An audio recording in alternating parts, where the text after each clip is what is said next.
Panas matahari pukul 10 pagi memantul dari seng-seng tua dan aspal retak di sepanjang trotoar Pasar Ciroyom, Kota Bandung. Di tengah keramaian itu, seorang gadis kecil berumur sekitar 12 tahun berjalan pelan dengan tampah rotan di atas kepalanya. Di dalam tampah itu tersusun rapi jajanan pasar berwarna-warni, klepon dengan taburan kelapa, putu ayu hijau lembut, onde-onde wijen, dan lemper hangat beraroma daun pisang. Namanya Rahayu. Langkahnya perlahan, bukan karena lelah, tapi karena harus menjaga keseimbangan tampah yang sudah aus. Tubuhnya kecil, kurus, kulitnya coklat matang terbakar matahari, dan matanya, meski dikelilingi bayangan kantung mata, masih menyimpan cahaya. Ia sudah terbiasa dengan tatapan sinis atau kasihan dari orang-orang yang melewatinya. Tapi pagi ini, ia merasa ada sesuatu yang berbeda di udara. Entah apa, seseorang di sudut warung menoleh padanya lalu berbisik ke temannya, "Itu anak penjual kue, masa hidupnya gitu-gitu aja. Nggak naik-naik." Rahayu pura-pura tidak mendengar, tapi tangan kirinya mengepal erat, menahan dentuman kecil di dadanya. Ia menunduk, menapaki setiap ubin trotoar seperti menapaki harga dirinya sendiri. Ia berhenti sejenak di dekat perempatan Cicahem, tepat di bawah lampu merah yang sedang menyala. Mobil-mobil dan motor-motor berhenti. Ia mendekati sebuah angkot yang jendelanya terbuka. "Bapak, Ibu, kue tradisional enak, murah, masih hangat," ucapnya dengan nada lembut dan sedikit bergetar. Pengemudi hanya melirik sekilas, lalu mengangkat jendela tanpa kata. Dari belakang, seorang ibu dengan tas mewah dan kacamata hitam mencibir. Anak kecil zaman sekarang malah jadi pengemis. Ganggu aja. Rahayu terdiam. Ibu itu bahkan meludah ke aspal dekat kakinya. Keringat di pelipis Rahayu mencampur dengan rasa malu yang menyesak di dadanya. Tapi ia tetap tersenyum kecil, seperti biasa. Ia berpaling, pandangannya tertumbuk pada sosok yang membuat langkahnya terhenti seketika. Di seberang jalan, di bawah pohon trembesi tua yang daunnya sudah mulai rontok, duduk seorang lelaki tua di atas kursi roda yang berkarat. Pakaiannya compang camping, kulitnya legam terbakar, dan matanya, mata yang sudah kehilangan daya untuk berharap, menatap kosong ke arah lalu lintas. Tak seorang pun mendekatinya. Orang-orang lalu lalang, tergesa-gesa, sibuk dengan ponsel atau pikiran mereka sendiri. Tak satu pun yang berhenti, tak satu pun yang peduli. Lelaki tua itu menangis dalam diam. Rahayu merasa seperti dunia seketika menjadi hening. Suara motor, teriakan pedagang, bahkan denting koin di sakunya pun hilang. Yang tersisa hanyalah gemetar kecil dalam hatinya. Ia tahu rasa itu, rasa lapar yang menusuk lambung, rasa dingin yang menyelusup ke tulang, rasa sepi yang lebih tajam dari sembilu. Ia menyeberang jalan dengan tergesa. Beberapa pengendara mengklakson, tapi ia terus berjalan. Di tangan kanannya, tampah rotan itu mulai miring. Beberapa klepon hampir jatuh, tapi ia tak peduli. Sesampainya di depan lelaki tua itu, ia berjongkok. Dengan tangan gemetar, ia menurunkan tampah dan membuka plastik bening penutup kue. "Kakek," bisiknya pelan. "Kakek sudah makan?" Lelaki itu menoleh perlahan, matanya merah, pipinya basah. "Sudah 2 hari kakek tidak makan, Nak." Rahayu tidak menjawab. Ia mengambil 2 klepon dan 1 putu ayu, menyodorkannya ke tangan keriput yang gemetar. Kakek itu menerima dengan gerakan lambat, seolah dunia terlalu berat untuk digerakkan. Begitu gigitan pertama masuk ke mulutnya, air matanya meleleh seperti hujan di musim kemarau. Rahayu mengawasi setiap gerakannya, memastikan tak ada yang tersedak. Ia mengangguk pelan, menahan rasa yang berkecamuk. "Apa nama kamu, Nak?" tanya kakek itu di sela kunyahan pelan. "Rahayu, Kek, aku penjual kue keliling." "Kamu baik sekali, Rahayu. Semoga Allah membalas kebaikanmu." Rahayu tersenyum samar, tapi bibirnya gemetar. Ia bertanya lagi, kali ini lebih pelan, seperti takut mendengar jawabannya. "Kakek tinggal di mana?" Kakek itu menatap ke arah jalan besar yang penuh kebisingan, lalu berkata lirih, kakek tidak punya rumah lagi. Rahayu menggigit bibir. Ia menatap kursi roda yang ringkih. Ban sebelah kirinya kempes, pegangannya miring. Tak layak dipakai, bahkan tidak layak disebut alat bantu. Ia menarik napas. Kakek, ikut aku saja. Rumahku kecil, sangat kecil. Tapi kakek nggak akan kehujanan di situ. Kakek itu tergagap. Tidak usah, nak. Kamu sendiri pasti susah. Kakek nggak ingin jadi beban.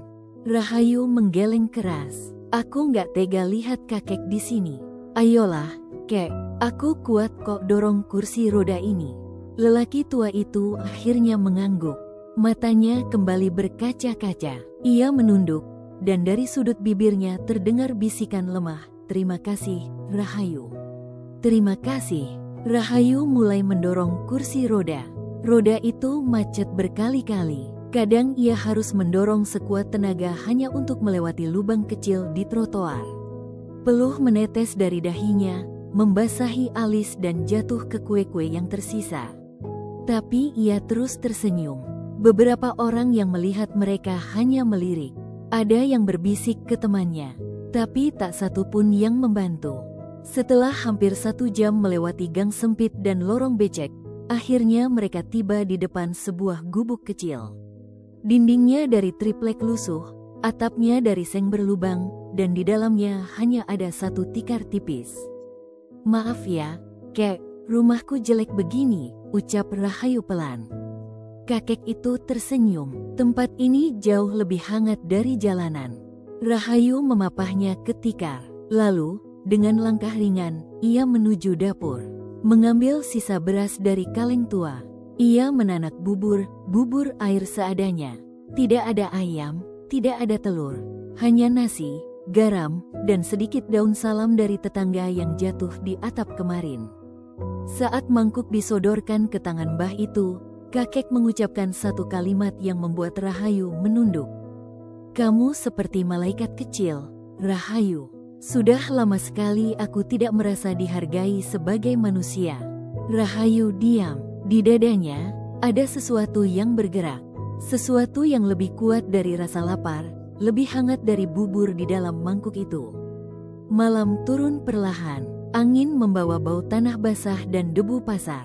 Di sudut gubuk, di bawah cahaya lampu minyak yang redup, Rahayu duduk bersandar, memandangi kakek yang tertidur tenang untuk pertama kalinya setelah entah berapa malam.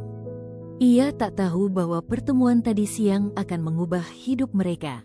Tapi di terong hatinya, ia tahu satu hal, besok ia akan bertanya siapa sebenarnya kakek ini.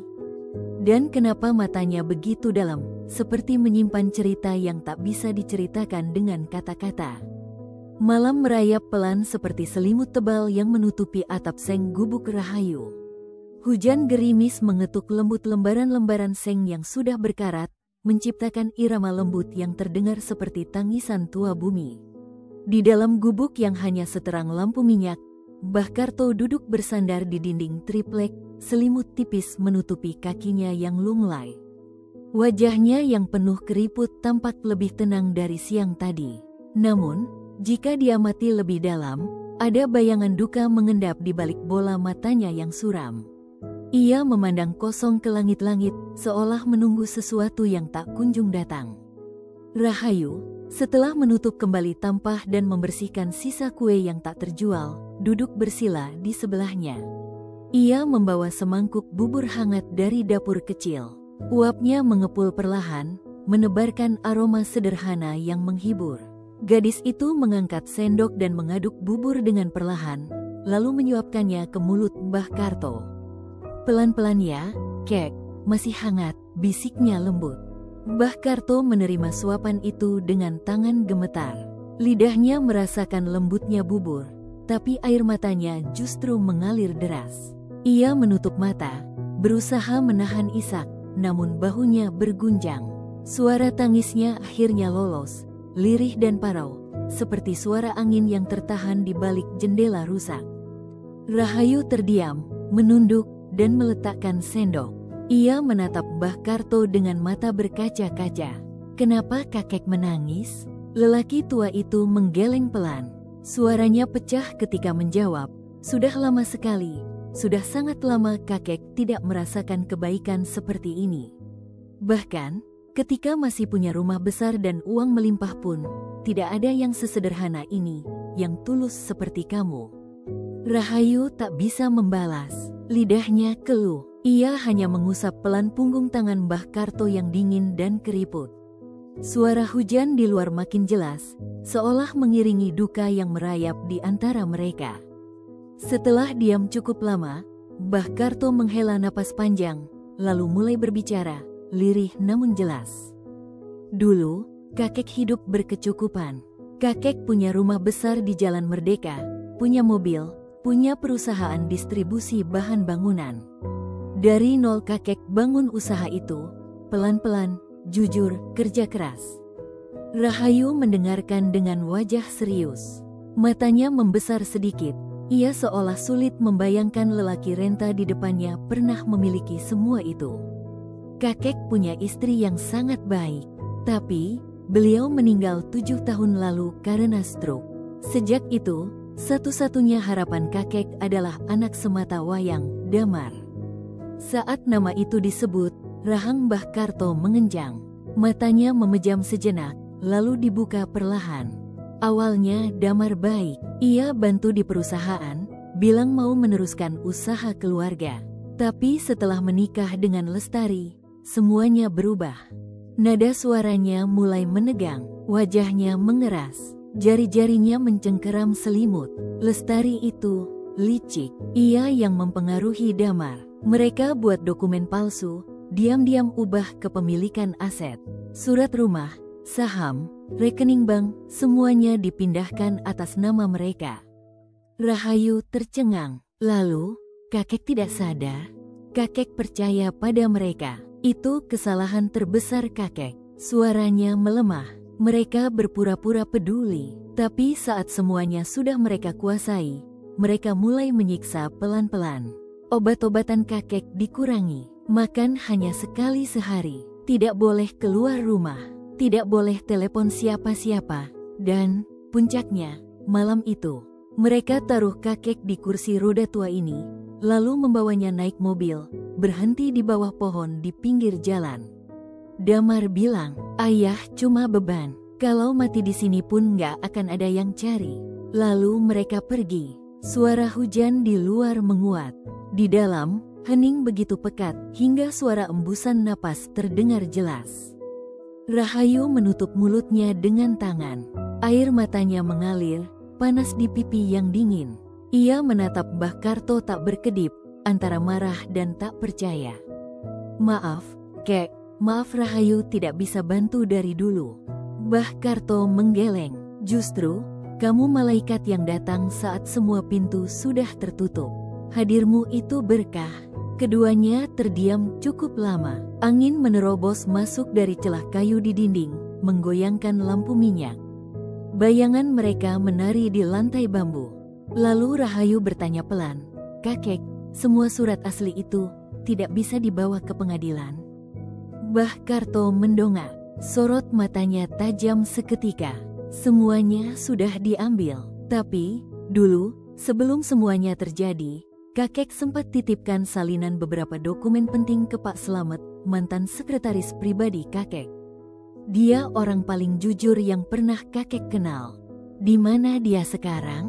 Terakhir, katanya pindah ke daerah Ciparai, Kabupaten Bandung. Setelah itu kakek tidak bisa menghubunginya lagi. Rahayu berdiri dengan gerakan cepat. Matanya berbinar. Ia mendekat, menggenggam tangan Mbah Karto dengan erat. Kalau begitu, biar Rahayu cari dia. Mbah Karto tersentak. Nak, itu jauh. Kamu masih kecil. Tapi Rahayu bisa. Selama masih ada yang bisa dilakukan, Rahayu nggak akan diam. Mbah Karto menatap wajah kecil itu, wajah yang bersinar di tengah lampu temaram, penuh semangat dan keyakinan. Kalau semua orang seperti kamu, dunia ini nggak akan sejahat ini. Malam itu, mereka tidur dengan mata yang tetap terbuka sebagian. Bukan karena takut, tapi karena harapan yang baru saja menyalakan nyala kecil di dalam hati. Di luar, hujan mereda, dan dari masjid kecil di ujung gang, azan Isya mulai terdengar, melantun pelan namun dalam, seperti doa yang menyusup ke hati-hati yang luka. Fajar menyingsing perlahan di balik bukit-bukit kecil di timur Bandung. Kabut tipis masih menggantung di atas jalanan basah, dan suara ayam berkokok bersahutan dari kejauhan. Rahayu sudah bangun sejak sebelum azan subuh.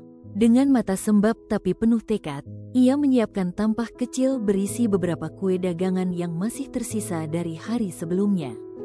Hari ini bukan hari biasa. Ia mengenakan kerudung tipis dan sandal karet yang sudah aus. Di dalam saku bajunya terselip uang hasil penjualan kemarin, hanya cukup untuk ongkos angkot dan membeli sepotong roti jika lapar. Tapi itu tak penting. Yang terpenting adalah menemukan Pak Slamet. Dengan gerakan cepat namun hati-hati agar tak membangunkan Mbah Karto, ia membuka pintu gubuk dan melangkah keluar. Angin pagi menusuk kulit, tapi tak bisa menghalangi langkahnya. Ia menatap langit dengan pandangan penuh harapan. Di terminal angkot kecil Cicahem, ia menunggu. Beberapa pengemudi angkot duduk santai sambil merokok dan bercanda. Saat Rahayu mendekat dan bertanya arah ke Ciparai, seorang supir tua menatapnya atas bawah. "Kamu sendirian, Dek?" tanyanya sambil mengerutkan dahi. Rahayu mengangguk mantap. "Ada urusan penting," jawabnya pelan, namun penuh keyakinan. Perjalanan menuju Ciparai memakan waktu lebih dari 1 jam. Di sepanjang jalan, Rahayu melihat gedung-gedung besar di kota berganti menjadi rumah-rumah kayu dan kebun kecil. Angin membawa bau sawah yang menyegarkan, tapi hatinya justru semakin gelisah. Setelah turun dari angkot, ia melanjutkan perjalanan dengan berjalan kaki. Jalanan tanah yang becek dan dikelilingi pohon bambu menambah tantangan. Sandalnya beberapa kali tenggelam dalam lumpur, tapi ia terus melangkah. Wajahnya memerah karena terik matahari, rambutnya basah oleh peluh, tapi matanya tak pernah ragu. Di sebuah warung kecil dekat pertigaan, ia berhenti sejenak untuk menanyakan alamat. "Pak Slamet?" tanya seorang bapak tua sambil mengernyit. "Yang dulu kerja di perusahaan besar?" "Iya, Pak. Kakek saya titip dokumen ke beliau." "Penting sekali." Bapak itu mengangguk pelan. Dia tinggal di ujung sana, dekat kebun jati. Rumahnya dari kayu, ada pohon mangga besar di depannya. "Terima kasih banyak, Pak," ucap Rahayu sambil menunduk sopan. Ia kembali berjalan, melewati gang sempit dan semak-semak. Keringat membasahi lehernya, dan nafasnya mulai terengah. Namun, ketika melihat pohon mangga besar menjulang di kejauhan, langkahnya justru semakin cepat. Di depan rumah kayu sederhana, seorang pria berusia sekitar 60-an sedang menyapu halaman. Rambutnya mulai memutih di sisi, dan kulitnya kecoklatan seperti tanah yang terpapar matahari selama bertahun-tahun. Rahayu berdiri di depan pagar bambu, berusaha menenangkan napasnya. "Permisi, Pak, apakah Bapak Pak Slamet?" Lelaki itu menghentikan sapunya. Ia menyipitkan mata, mencoba mengingat. Wajahnya tampak heran, kemudian waspada. "Saya Slamet, siapa kamu, Nak?" "Saya Rahayu, Pak. Saya datang mewakili Mbah Karto." Begitu nama itu terucap, wajah Pak Slamet berubah drastis. Matanya membelalak, sapu di tangannya jatuh ke tanah. Napasnya tersendat. "Mbah Karto, astagfirullah. Beliau masih hidup?" Rahayu menunduk dalam, suaranya pelan tapi dalam. "Beliau sekarang tinggal bersama saya. Beliau dibuang oleh anak dan menantunya. Sekarang, satu-satunya harapan beliau adalah Bapak." Pak Slamet memejamkan mata sejenak. Rahangnya mengeras, tangan kirinya mencengkeram tiang bambu di dekatnya. "Masuklah, Nak, jangan bicara di luar." Di dalam rumah yang sejuk dan sederhana, Pak Slamet menuangkan segelas air putih untuk Rahayu. Ia duduk di kursi bambu, masih terlihat gelisah. "Apa beliau sehat?" tanyanya lirih. "Tidak sepenuhnya, tapi semangatnya masih kuat." terutama setelah mengingat Bapak. Pak Slamet terdiam lama. Ia bangkit, membuka lemari kayu tua di sudut ruangan, dan mengambil sebuah kotak kecil yang berdebu. Perlahan, ia membukanya. Ini, semua yang dulu beliau titipkan. Sertifikat rumah asli, dokumen saham, dan surat wasiat yang belum sempat diserahkan ke notaris. Bahkan, rekaman suara saat beliau diancam anaknya. Rahayu menatap kotak itu dengan mata berkaca-kaca. Tangan mungilnya gemetar saat menyentuh kertas-kertas berharga itu. "Boleh saya bawa, Pak? Kami mau serahkan semuanya ke pengadilan." Pak Slamet mengangguk tegas. "Itu memang amanah beliau. Saya hanya penjaga. Sekarang sudah saatnya kebenaran kembali ke tempatnya." Rahayu memeluk kotak itu seperti memeluk harapan. Wajahnya bersemu merah karena letih dan haru bercampur jadi satu. "Terima kasih, Pak. Terima kasih sebesar-besarnya." Pak Slamet menepuk pundaknya, sorot matanya teduh namun tegas. "Jaga baik-baik, Nak. Jangan biarkan mereka menang. Kalau perlu bantuan lagi, datanglah." Saat Rahayu melangkah keluar, langit mulai mendung. Tapi langkahnya terasa lebih ringan. Di jalan pulang, meski tanah licin dan sepatu basah, ia berjalan cepat. Namun, dari kejauhan, di balik batang pohon jati besar, sepasang mata memperhatikan. Seorang pria berpakaian hitam dan bertopi menurunkan telepon genggamnya. "Bos, dia sudah ke rumah Slamet. Dia bawa semua dokumen itu. Segera laporkan ke Bu Lestari." Langit Bandung menjelang siang tampak terik dan tak bersahabat. Angin yang biasanya membawa aroma tanah basah kini digantikan debu jalanan dan asap kendaraan yang padat merayap di jalan Asia Afrika. Di antara kerumunan orang yang lalu lalang, seorang gadis kecil berdiri kaku di depan sebuah gedung bertuliskan, "Kantor Hukum Hendra dan Rekan." Tampah berisi kue ia peluk erat seperti pelindung terakhir. Napasnya pendek, telapak tangannya berkeringat dingin. Bangunan itu menjulang kokoh dengan kaca bening dan pintu geser otomatis yang tampak tak ramah bagi siapapun yang mengenakan sandal karet butut seperti dirinya. Saat ia melangkah pelan mendekat, seorang satpam berbadan besar yang berjaga di depan pintu langsung menyilangkan tangannya, membentuk penghalang tak kasat mata. "Mau kemana, Dik?" tanyanya datar, tanpa senyum. "Saya mau ketemu Pak Hendra," jawab Rahayu pelan namun yakin. Satpam itu mengerutkan dahi, lalu mengamati gadis kecil itu dari ujung kepala sampai kaki. Ia mendengus pelan. "Pak Hendra sibuk. Ini kantor hukum, bukan tempat jualan. Sana, jangan ganggu." Rahayu mengatupkan bibir. Ia mengangguk pelan, lalu mundur 3 langkah. Namun, alih-alih pergi, ia duduk di tangga marmer depan kantor. Ia membuka tampahnya dan meletakkannya di samping. Ia menunggu. Jam demi jam berlalu. Orang-orang bersetelan jas keluar masuk, beberapa meliriknya, sebagian mencibir. Seorang wanita berpakaian elegan lewat sambil menutup hidung dan melontarkan tawa miring. Pemulung zaman sekarang udah berani nunggu pengacara. Dunia makin gila. Kalimat itu menancap seperti belati. Tapi Rahayu hanya menggigit bibir bawahnya, menahan rasa perih yang merambat hingga ke tengkuk. Matanya menatap lantai, namun tubuhnya tetap tegak. Dari balik dinding kaca, seorang pria berkacamata dengan rambut beruban di sisi berjalan cepat sambil memegang map dokumen. Saat melihat keributan kecil itu, ia berhenti. Tatapannya jatuh pada sosok kecil yang duduk tenang di bawah terik matahari. "Pak Hendra." Ia keluar dan mendekat. Alisnya mengernyit. "Ada apa ini?"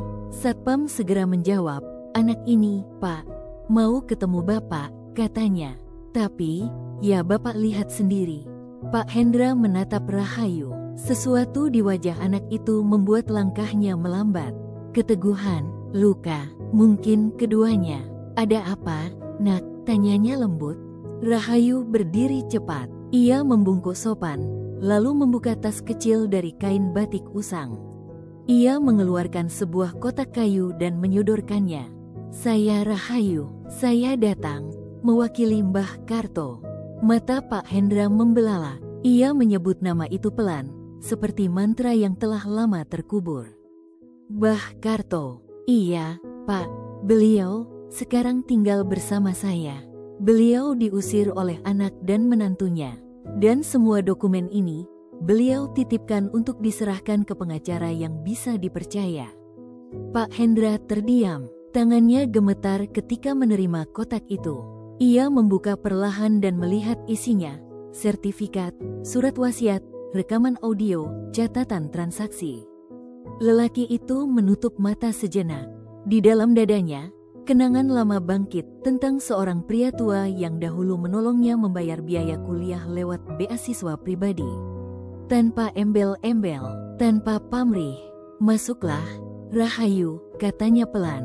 Di ruang kerjanya yang hangat dan tenang, Pak Hendra membaca satu persatu dokumen dengan teliti.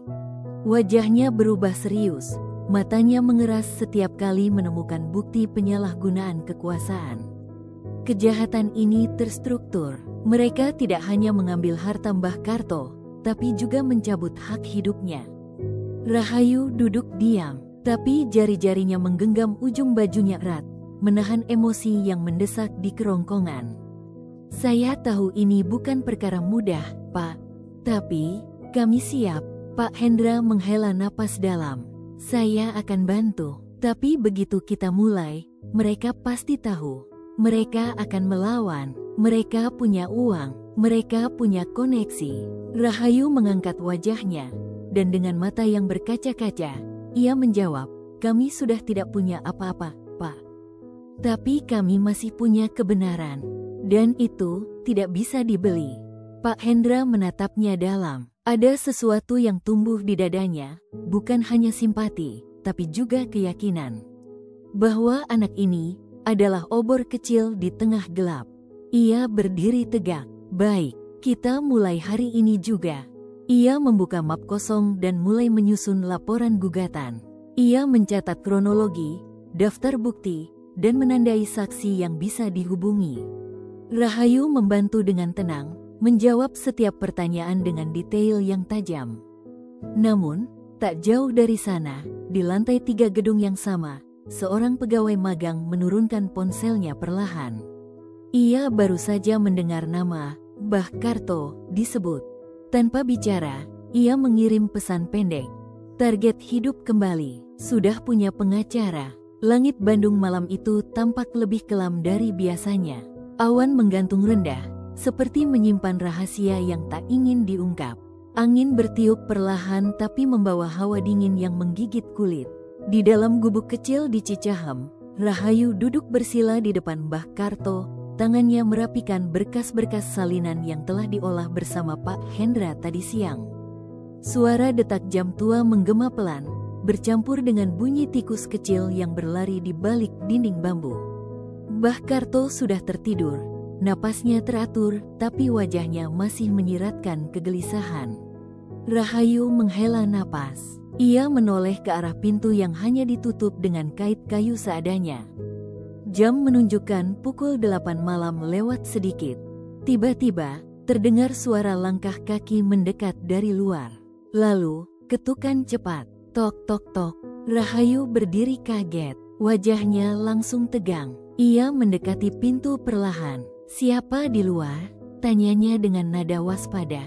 Suara seorang pria menjawab, Dek Rahayu, ada paket penting dari kantor pengacara. Harus ditandatangani malam ini. Nada suaranya terlalu datar, terlalu dipaksakan ramah. Rahayu menelan ludah.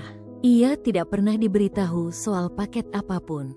Tangannya bergerak cepat mengambil ponsel bututnya. Dengan jari gemetar, ia menelepon Pak Hendra. Pak, ada yang datang malam-malam, bawa paket, ngaku dari kantor Bapak. Di ujung telepon, Pak Hendra langsung menjawab cepat dan tegas, jangan buka pintu. Itu pasti jebakan. Saya akan telepon polisi sekarang.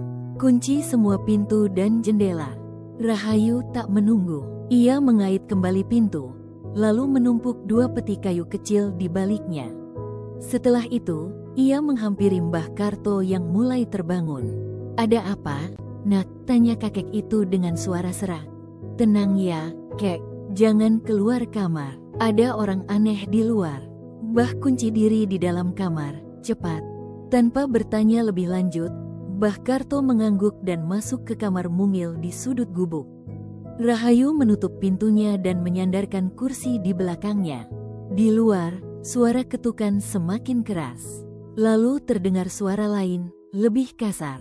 Cepat buka, kami tahu kalian di dalam.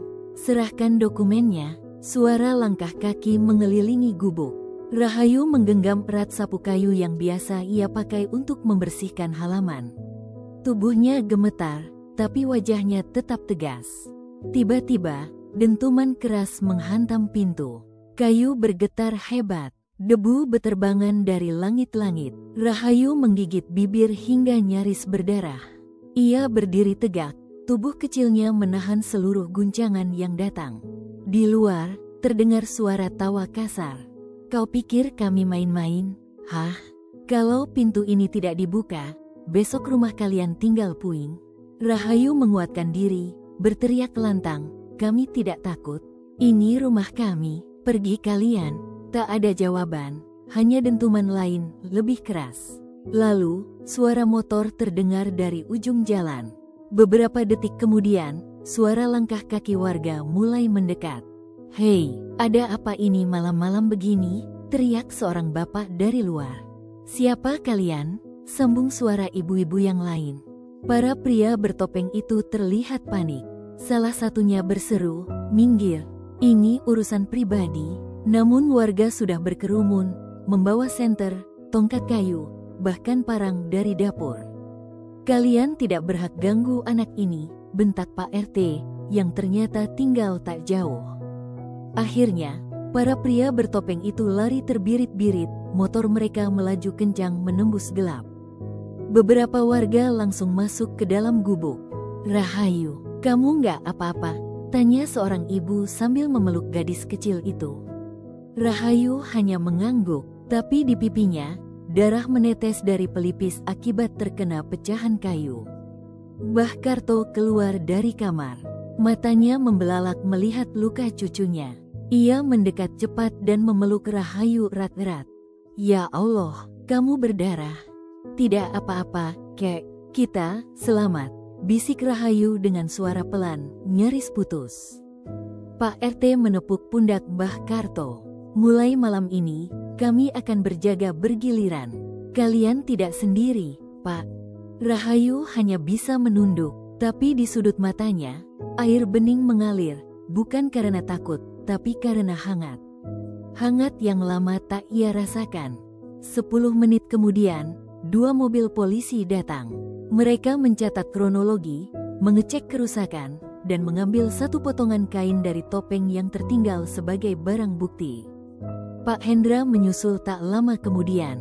Begitu melihat Rahayu, ia langsung menghampiri dan berlutut.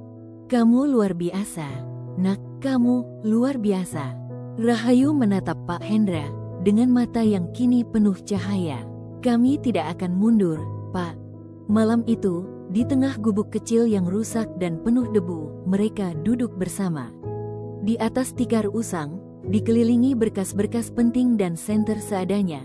Mereka tahu satu hal, pertarungan ini belum selesai. Tapi, dunia mulai mendengar suara mereka. Pagi itu, gedung Pengadilan Negeri Bandung berdiri megah dalam nuansa tegang. Langit mendung, dan angin sejuk yang biasanya membawa bau kue dari warung pinggir jalan kini terasa hambar, seperti menyerap kekhawatiran dari wajah-wajah yang berdiri di tangga masuk gedung. Rahayu berdiri mematung di depan pintu utama. Ia mengenakan baju putih sederhana dan rok panjang yang sudah disetrika sebaik mungkin. Rambutnya disisir rapi, dan mata kecilnya menatap tajam ke arah aula dalam. Di sampingnya, Mbah Karto duduk di kursi roda, mengenakan kemeja pinjaman dari tetangga dan celana kain bersih. Pak Hendra berdiri di belakang mereka, mengenakan setelan jas abu-abu gelap, map coklat di tangannya. Sorot mata orang-orang yang lalu lalang di sekitar mereka bervariasi, ada yang iba, ada yang sinis, dan tak sedikit yang menganggap kehadiran mereka seperti pemandangan yang tak layak ada di tempat semegah itu. Benarkah itu kakek yang katanya dibuang anaknya? bisik seorang ibu-ibu ke temannya. Katanya dulu pemilik perusahaan besar, sekarang malah kayak pengemis, balas temannya sambil tersenyum miring. Rahayu mendengarnya, dadanya berdegup kencang, tapi ia menunduk, menarik napas dalam, dan menggenggam tangan Mbah Karto lebih erat. Tangan tua itu bergetar, tapi tak ditarik. Mereka melangkah masuk bersama.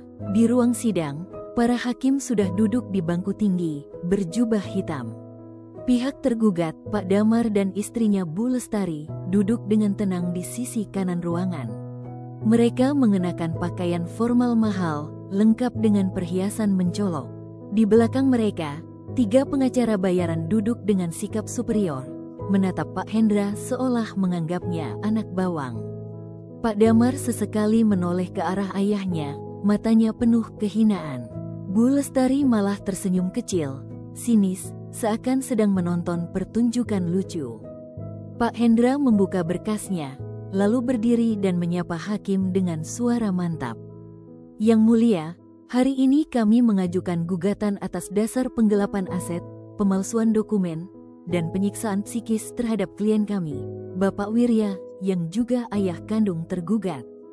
Hakim mengangguk, silakan tunjukkan bukti awal. Pak Hendra maju ke depan, menyerahkan dokumen asli, sertifikat rumah, surat wasiat, rekaman suara, dan catatan transaksi bank yang mencurigakan. Ini semua bukti sah yang didapat sebelum korban diusir. Dokumen ini menunjukkan adanya penandatanganan di bawah tekanan dan manipulasi administratif. Seorang hakim mengambil dokumen itu dan memeriksanya serius. Wajahnya datar, namun alisnya sempat mengernyit saat melihat cap jempol pada surat warisan. Kemudian giliran pihak tergugat. Salah satu pengacara mereka berdiri, mengenakan jas hitam mengilap, dan dengan nada menyindir, ia berkata, "Yang mulia, kami menyampaikan bahwa bukti-bukti ini tidak cukup membuktikan bahwa klien kami melakukan penggelapan. Justru kami memiliki saksi yang akan membuktikan bahwa Pak Wirya sendiri yang melakukan penyalahgunaan dana perusahaan, bahkan sebelum anaknya turun tangan." Pintu belakang ruangan terbuka. Seorang pria berkemeja biru muda melangkah masuk, mengenakan dasi kusut dan membawa map. Ia tampak gugup, tapi wajahnya tetap mencoba terlihat yakin. "Saya mantan auditor perusahaan keluarga tersebut. Saya menemukan beberapa transaksi atas nama Pak Wirya yang tidak jelas peruntukannya." Pak Hendra menyipitkan mata. Ia berdiri pelan dan maju. "Yang mulia, kami keberatan. Kami memiliki bukti bahwa saksi ini menerima transfer dana pribadi dari rekening Bu Lestari 3 bulan sebelum sidang pertama." Hakim menoleh tajam. "Bisa dibuktikan?" Pak Hendra menyerahkan bukti transfer. Saksi tiba-tiba terlihat panik. Wajahnya pucat. Ia mulai terbata. Iya, itu hanya pinjaman pribadi." Hakim mengetuk palu. Pengadilan mencatat bahwa kesaksian ini tidak independen.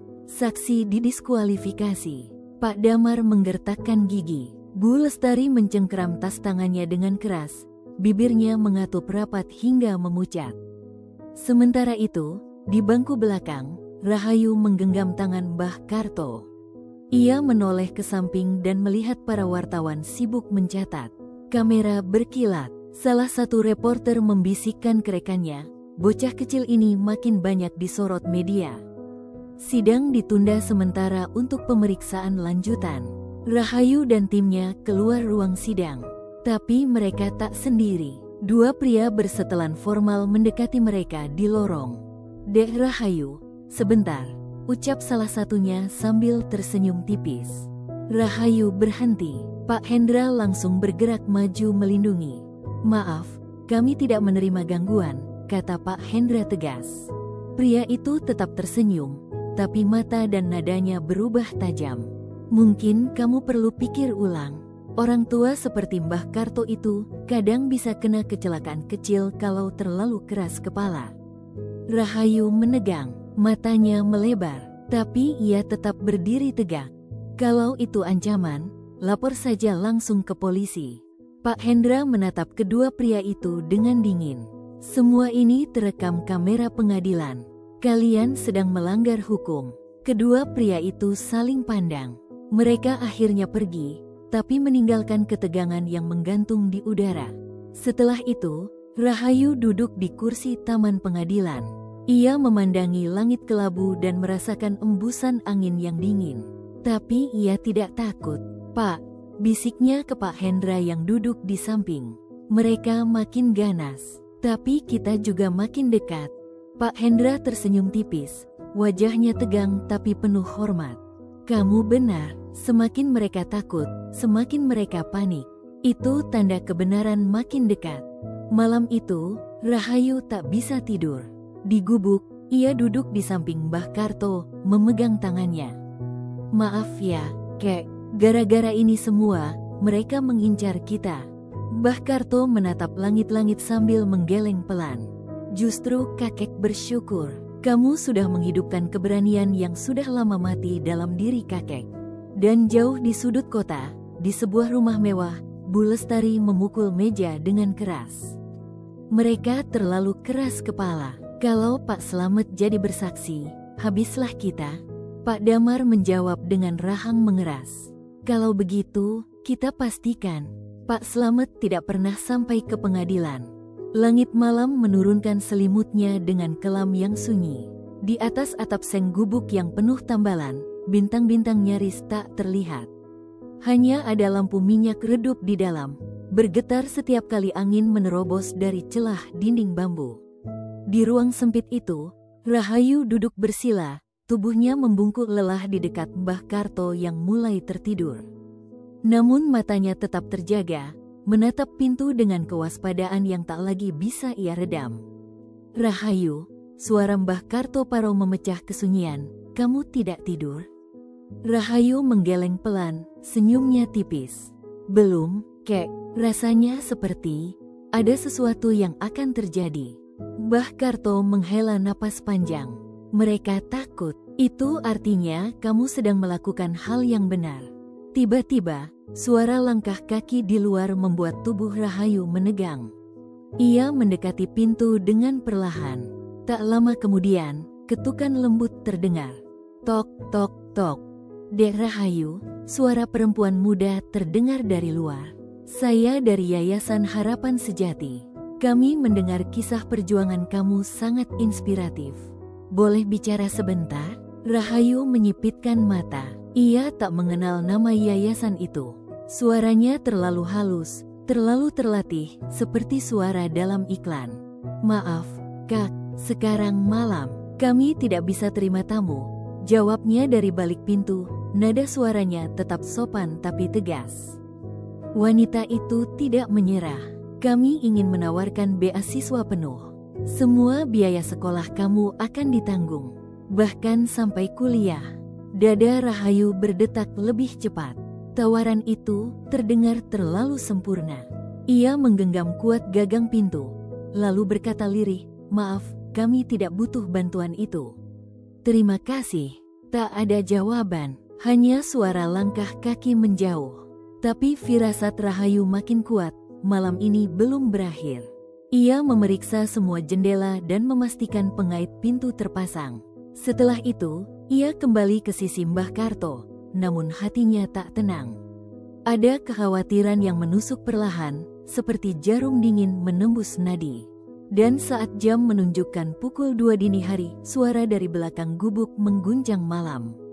Sret, sret, sret. Suara gesekan kayu, lalu bau bensin. Rahayu melompat dari tikarnya. Ia berlari ke dapur, membuka jendela, dan melihat kilatan api kecil mulai menjilat dinding luar. Matanya membelalak. "Kek, api, cepat bangun." Ia menarik Mbah Karto dari kamar, menyeret kursi rodanya keluar dengan tangan gemetar. Asap mulai merangsek masuk, menggigit mata dan tenggorokan. "Cepat, Rahayu," teriak tetangga dari luar. Beberapa warga mulai berteriak dan membawa ember. Api makin membesar di bagian belakang. Dinding bambu hangus dalam hitungan menit. Rahayu mendorong kursi roda dengan seluruh tenaga yang tersisa. Rambutnya bau asap, bajunya penuh jelaga. Pak RT datang sambil membawa selang air darurat. "Minggir, biar kami padamkan dulu." 1 jam kemudian, api berhasil dipadamkan. Tapi setengah gubuk hangus tak bersisa. Tikar, tampah, bahkan rak buku kecil Rahayu yang menyimpan mimpi-mimpinya ikut menjadi abu. Ia terduduk di tanah, tubuhnya basah oleh keringat dan air, matanya kosong. Mbah Karto menghampirinya, menepuk pelan bahunya. "Kamu nggak apa-apa, Nak?" Rahayu menoleh, wajahnya penuh arang, tapi tatapannya masih menyala. "Kita masih hidup, Kek. Dan dokumen masih selamat." Ia membuka tas kecil yang digantungkan di pinggangnya. Kotak berisi bukti-bukti penting itu masih utuh, meski luarannya gosong. Warga berkerumun. Seorang ibu memeluk Rahayu erat-erat. "Kami tak tahu kamu akan sampai segininya, Dek. Maaf, kami baru sadar bahwa kamu tak pernah minta apa-apa. Kamu hanya ingin keadilan." Pak RT berdiri di tengah warga. Suaranya keras dan jelas. "Mulai malam ini, kita jaga mereka. Bergilir, siapapun yang mencoba ganggu, akan berhadapan dengan warga kampung ini." Rahayu menatap semua orang dengan mata berkaca-kaca. Ia tak mampu berkata-kata, tubuhnya lelah, tapi jiwanya masih utuh. Menjelang subuh, setelah semuanya tenang, ia duduk di lantai beranda yang tersisa. Tangan kecilnya terlipat di dada. Ia menatap langit gelap yang perlahan memudar. Dan di saat itulah, suara azan subuh menggema dari masjid kecil di ujung jalan. "Allahu Akbar, Allahu Akbar." Rahayu menutup mata. Air mata jatuh perlahan di pipinya yang berdebu. "Kalau ini memang jalannya, ya Allah, kuatkan aku. Kuatkan kami. Jangan biarkan cahaya ini padam." Di kejauhan, langit mulai merekah. Fajar datang perlahan, membasuh luka malam dengan seberkas harapan baru. Dan di dalam rumah besar di pusat kota, Bu Lestari berdiri di balik jendela, melihat layar ponselnya dengan wajah tegang. "Gagal lagi?" tanyanya pada pria di sebelahnya. Pria itu mengangguk. Gubuk mereka rusak, tapi mereka selamat. Dan warga mulai berpihak. Bu Lestari mencengkeram ponselnya, wajahnya berubah pucat. "Kalau begitu, kita harus ubah rencana. Kali ini, target utamanya bukan mereka berdua." Ia menatap keluar jendela. "Kita serang si kecil itu. Langsung ke jantung keberanian mereka." Pagi itu, langit Bandung tampak seperti baru selesai menangis semalaman. Matahari malu-malu menampakkan diri, memantulkan cahayanya ke dinding kaca Pengadilan Negeri Bandung. Namun di dalam hati Rahayu, badai belum benar-benar berlalu. Ia berdiri di depan cermin kecil yang tergantung di dinding gubuk yang tersisa. Tangan mungilnya merapikan jilbab dengan perlahan. Wajahnya tampak lebih dewasa dari usianya. Lingkaran gelap di bawah mata, goresan luka kecil di pelipis, dan tatapan penuh tekad yang tak pernah sempat ia miliki sebelum ini. Di belakangnya, Mbah Karto duduk di kursi roda dengan kemeja putih bersih. Pak RT meminjamkannya dari lemari lamanya. Wajah kakek tua itu penuh garis-garis halus, namun matanya pagi ini bersinar, bukan karena kemenangan, tetapi karena harapan. "Kek, sudah siap?" tanya Rahayu pelan.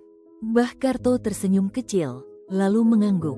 "Insya Allah siap, Nak. Apapun yang terjadi hari ini, kakek bangga padamu." Warga kampung berdiri di depan gubuk. Mereka tak hanya mengantar, tapi juga menjadi pagar hidup. Beberapa membawa papan kecil bertuliskan, "Keadilan untuk Mbah Karto, kami percaya pada Rahayu." Pak Hendra datang menjemput dengan mobil sedan tua. Ia keluar dengan map tebal di tangan dan wajah tegang. "Hari ini, hari yang menentukan. Kalian siap?" Rahayu mengangguk. Mbah Karto mengatupkan bibir, lalu berkata, "Lebih dari siap." Perjalanan ke pengadilan dilalui dalam diam. Hanya suara azan duha dari radio kecil yang menemani. Namun di dalam hati masing-masing, ada doa yang tak berhenti bergema. Sesampainya di gedung, suasana jauh lebih ramai dari sebelumnya. Wartawan berdiri berjajar, mikrofon diarahkan ke segala penjuru. Kamera siap menangkap setiap gestur, setiap ekspresi. "Minggir, minggir, itu mereka," teriak salah satu jurnalis. Rahayu melangkah masuk dengan kepala tegak. Di wajahnya tak ada senyum, hanya keteguhan. Matanya menatap lurus ke depan, meski kilatan lampu kamera membutakan sejenak. Mereka masuk ke ruang sidang yang sudah penuh sesak. Di sisi lain, Pak Damar dan Bu Lestari sudah duduk, dikelilingi pengacara mahal. Wajah keduanya tegang, meski senyum sinis masih dipaksakan di bibir Bu Lestari. Ketukan palu terdengar, sidang dimulai. Majelis hakim duduk dengan sikap anggun, namun jelas terlihat tekanan dari perkara ini membebani mereka. Silakan pihak penggugat menyampaikan bukti tambahan. Pak Hendra berdiri, matanya tajam namun penuh hormat. Yang mulia, hari ini kami menyerahkan rekaman suara antara klien kami, Bapak Wirya, dan anak serta menantunya. Rekaman ini membuktikan adanya paksaan, manipulasi psikologis, dan pelecehan secara verbal terhadap korban. Hakim mengangguk. Seorang petugas memasang speaker kecil di tengah ruang sidang. Rekaman diputar. Ayolah ayah, tanda tangani saja surat ini. Ayah sudah tua, percayakan semuanya pada kami. Tapi ini semua aset ayah. Ayah belum siap, jangan keras kepala. Kalau ayah tidak mau, kesehatan ayah bisa tambah buruk. Kami yang atur semuanya. Kemudian terdengar isakan lirih, suara napas yang tercekat, lalu ancaman dengan suara lembut tapi kejam. Ayah tak punya pilihan. Seluruh ruangan hening, tak ada satupun yang berani bicara. Bahkan wartawan pun menurunkan kameranya sejenak. Hakim menatap pihak tergugat. Apakah ada bantahan terhadap keaslian rekaman ini? Salah satu pengacara bangkit. Yang mulia, rekaman ini bisa saja hasil rekayasa. Kami mempertanyakan keabsahannya. Hakim mengetuk palu. Rekaman ini telah diperiksa forensik. Hasilnya asli. Pengadilan mencatat sebagai bukti sah. Wajah Pak Damar memucat. Bu Lestari mencengkeram lengan kursinya. Sorot mata mereka saling menuduh. Hakim kembali bersuara. Setelah mendengar keterangan para pihak, memeriksa bukti, dan mendengarkan kesaksian sebelumnya, maka majelis hakim memutuskan. Semua menahan napas. Rahayu menggenggam tangan Mbah Karto begitu erat, hingga buku-buku jarinya memutih. Pertama, memutuskan bahwa terjadi penggelapan aset, pemalsuan dokumen, dan penyiksaan psikologis terhadap Bapak Wirya. Kedua, seluruh aset yang telah dialihkan dikembalikan ke atas nama asli. Ketiga, menjatuhkan hukuman penjara selama 12 tahun kepada tergugat, Damar dan Lestari. Keempat, memberi perlindungan hukum bagi saksi Rahayu dan Slamet atas keberanian mereka dalam mengungkap kebenaran. Sidang ditutup, palu diketuk, tepat 3 kali, keras, tegas. Isak tangis terdengar. Rahayu menutup wajahnya dengan kedua tangan. Mbah Karto menangis terisak, tangisan yang selama ini ia simpan di dada selama bertahun-tahun. Pak Hendra menghela napas dalam, lalu menepuk bahu Rahayu. Kamu, penyelamat keadilan hari ini. Sementara itu, aparat menggiring Pak Damar dan Bu Lestari keluar ruang sidang. Wajah mereka pucat pasi, tak ada lagi senyum licik, tak ada lagi arogansi, hanya wajah kekalahan dan ketakutan. Wartawan berebut mengambil gambar. Di luar ruang sidang, warga dari kampung Rahayu berdiri menyambut mereka dengan tepuk tangan dan pelukan. Terima kasih, Dek Rahayu. Hidup kebenaran, teriak seorang ibu dengan mata sembab. Langit di atas pengadilan kini cerah sepenuhnya. Cahaya matahari jatuh di wajah Rahayu yang masih berlinang air mata. Ia menatap ke atas dan dalam pantulan cahaya itu, terlihat mata kecilnya menyala. Tidak lagi karena marah, tapi karena keyakinan bahwa keadilan bukan mimpi. Beberapa bulan kemudian, Yayasan Cahaya Kebenaran berdiri di pinggiran kota Bandung, didirikan atas nama Mbah Karto dan Rahayu. Di sana, anak-anak yatim belajar membaca, membuat kue, dan bercita-cita menjadi orang jujur. Dan di ruang kecil di lantai 2, Rahayu duduk di samping Mbah Karto, memandang jendela ke arah anak-anak yang tertawa di halaman. Kek, Semua ini karena kakek percaya sama Rahayu. Mbah Karto menoleh, wajahnya damai, lalu berkata pelan, "Tidak, nak, semua ini karena hati kamu lebih besar dari luka manapun." Senja merambat perlahan di langit Bandung. Sinar oranye temaram meresap di antara dedaunan waru yang bergoyang pelan ditiup angin sore. Di sudut kecil sebuah taman sederhana milik yayasan, Cahaya Kebenaran, Rahayu duduk di bangku kayu, mengenakan baju sederhana berwarna tanah, tangannya mengaduk perlahan secangkir teh panas yang mengepul. Di sekelilingnya, suara tawa anak-anak menggema, nyaring, murni, dan penuh kehidupan. Mbah Karto duduk tak jauh darinya. Kursi rodanya menghadap ke arah lapangan tempat anak-anak berlarian.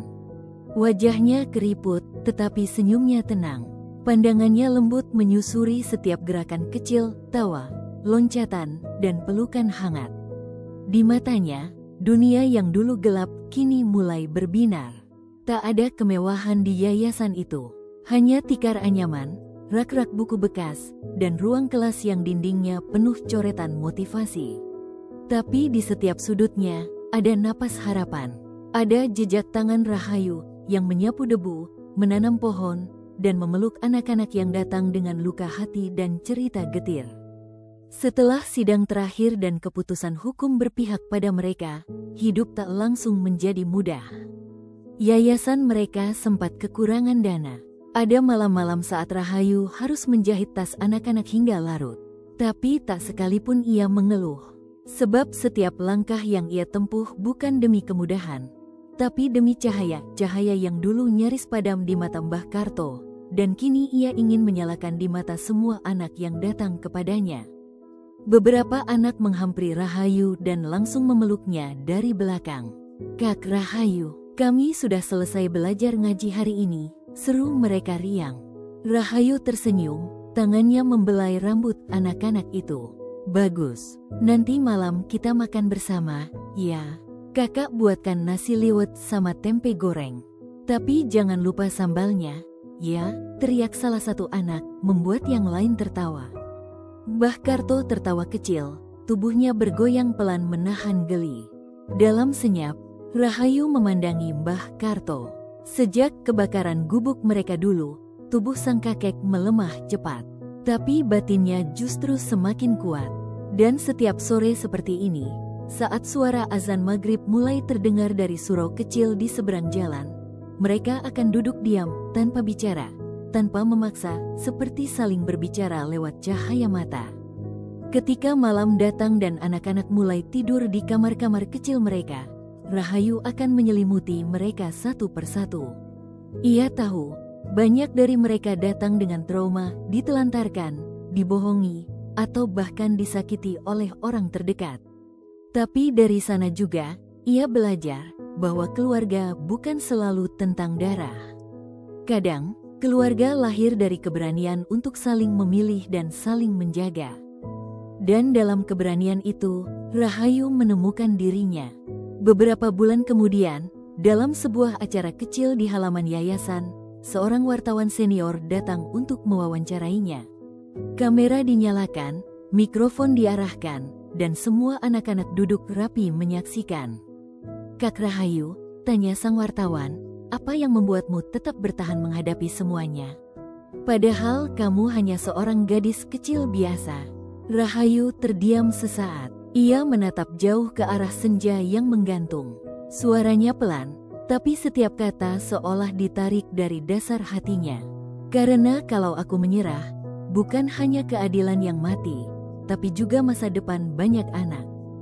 Dan karena aku pernah melihat cahaya itu di mata seorang kakek yang diperlakukan seperti sampah. Tapi di dalam matanya, ada kasih sayang yang tak pernah padam.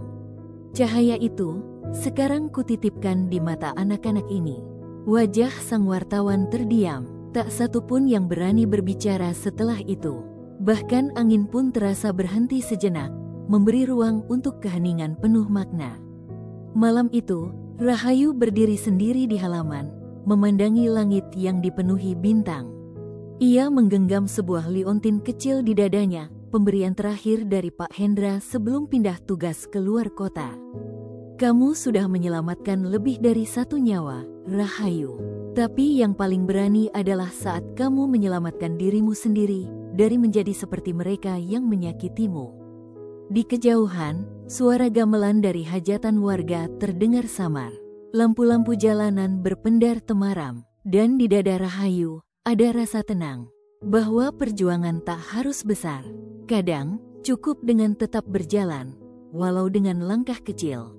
Besok, dunia mungkin kembali ke hiruk-pikuknya. Tapi di sudut kecil yayasan ini, cahaya akan terus menyala selama masih ada satu anak yang percaya bahwa dirinya layak dicintai. Karena Rahayu tahu, luka bisa diwariskan, tapi begitu juga harapan. Dan dalam setiap pelukan, dalam setiap senyum yang ia berikan, ia ingin berkata, ketika hidup menawarkan kegelapan, pilihlah untuk menjadi cahaya. Meskipun kecil, ia tetap memberi arah.